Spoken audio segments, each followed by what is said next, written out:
બધા ખાય મોટા બેનું ખાતા હોય તો ખબર નહીં અમે ગાધું હતા હજ ગાધું જો આ ખાય જો આ બેન બોલો બેન દર્દી કરજો હા જો હવે તો શરમ ન આવે ને જો બેન કરી જો હવે એક વસ્તુ તમને કહી દઉં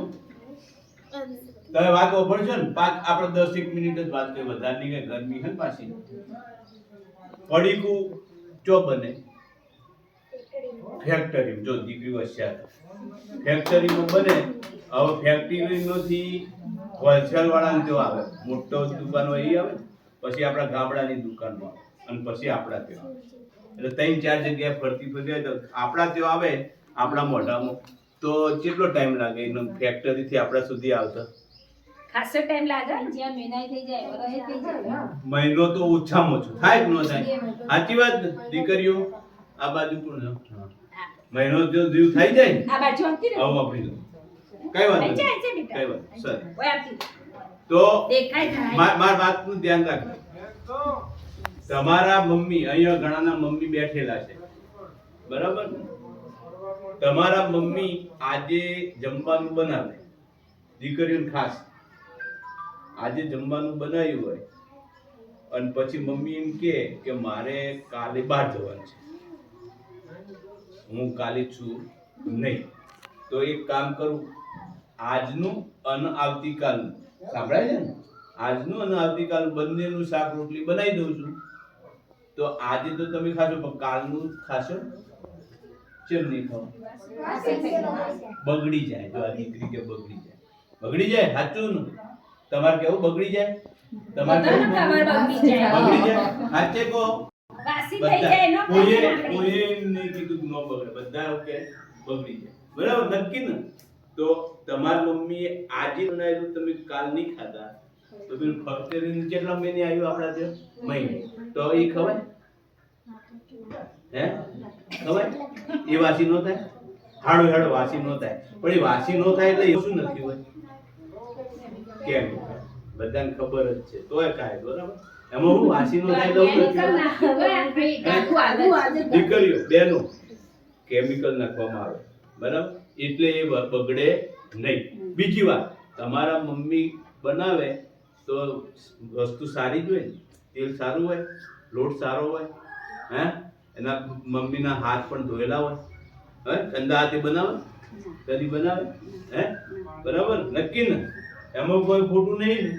હવે ફેક્ટરીની વાત છે ફેક્ટરીમાં તેલ જોયું તમે કેવું હોય હે તો તમે એનો અનુભવ કરાવો ફેક્ટરીનો તો આપણને અનુભવ ન થાય પણ તમે અહીંયા હારીજ ઘણી વાર જ્યાં હશો મોટા બે નંબર હારીજમાં આપણે પેલા ગોટા વાળા હોય ભજીયા વાળા જોયા હશે એનું કઢાઈમાં ખાલી એકવાર નજર કરી આવા એની કઢાઈમાં નજર કરી આવા તમારા મમ્મી એકવાર તળે તો બીજી વાર એમાં તળે ન તળે કેમ ન તળે એ તેલમાં વારંવાર તળીએ ને એટલે એમાં કેન્સરના તત્વો ઉત્પન્ન થાય એટલે એ ખવાય નહીં એટલે મમ્મી એકવાર તળે પછી બીજી વાર તળે નહીં તો ફેક્ટરી વાળા એવું છોડી દે તેલ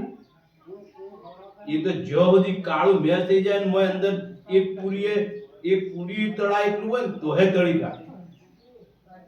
એવી વસ્તુ એમાંથી થઈને આવતી હોય ખાલી ઉપરનું પડીકું હોય ને એ રંગબેરંગી હોય મોય અંદરનો માલ હોય ને તો પેલી મમ્મીનું વાસી ખોરાક હોય ને એનાથી 10 ગણો ખરાબ હોય હે તો એ ખવાય ખાશો હવે કયો હવે ખાશો અને જો હવે ખાવ તો હું ગણીએ આપણે એવું કહેવાય હવે આપણે ખાઈએ તો શું ગણીએ આપણે શેમાં આવીએ હા આપણે શેમાં ગણીએ પછી આપણે જો દી ખબર નથી તો દી ખાતા હતા ભૂલમાં પણ ખબર પડ્યા તેડી ખવાય હે ના ખાતા દીકરી બહુ હોશિયાર કોની દીકરી હે અને મમ્મી હોય નહીં આવી હવે એક પતિ જો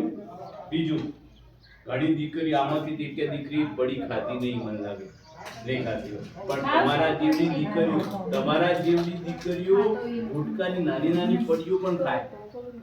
તમારા જેવી બહેનો એ ખાય હો તમારા જેવી બહેનો એ ખાય આ સગર્ભા બેન છે ને આ તો બીજા નહીં ખાતા પણ આવા બેનો જે સગર્ભા બેનો હોય સગર્ભા હોય એ જેના ખાય. પેટમાં બાળક હોય ને, એવી બેનો એ ખાય અને પછી અમારી બેનો જે હોય ને એ હેરાન થાય કેવી રીતે ખબર છે કે બાળક માયકાંગનું જન્મે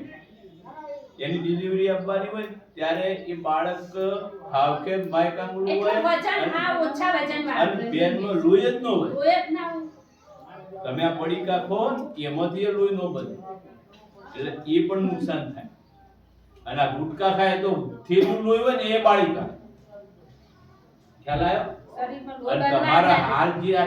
જેટલી પણ દીકરીઓ 12, 13, 14 વર્ષની છે ને એમને તો લોહી વધારવાની જરૂર છે. તમારા સ્કૂલમાં જાવ છો ને બધા હે એમાં પેલી ગોળી આપે છે સાહેબ કે બેન ખાવ છો તમને કે નહીં મળતી ખાતા? છે ને સ્કૂલમાં એ. ખાવ છો કે નહીં ખાતા હે પેટમાં દુખતું નહીં ને ન બસ પેટમાં દુખે એમ કંઈક કાઢી ફેંકી દો એવું ન ખાલી કરતા. ગળો આમ પેલી હો? મેડમ ના હોય એ એટલે શેની નોખી હે? દેવાની. એ ગોળી શેની ખબર હે તમને હે એ ગોળી શેની હે લોહી વધારવાની એ ફરજિયાત ખાવાની બિલકુલ હા એટલે એનાથી આપણું લોહી ટકાવારી જળવાઈ રહે એટલે ખાસ તમને આ બે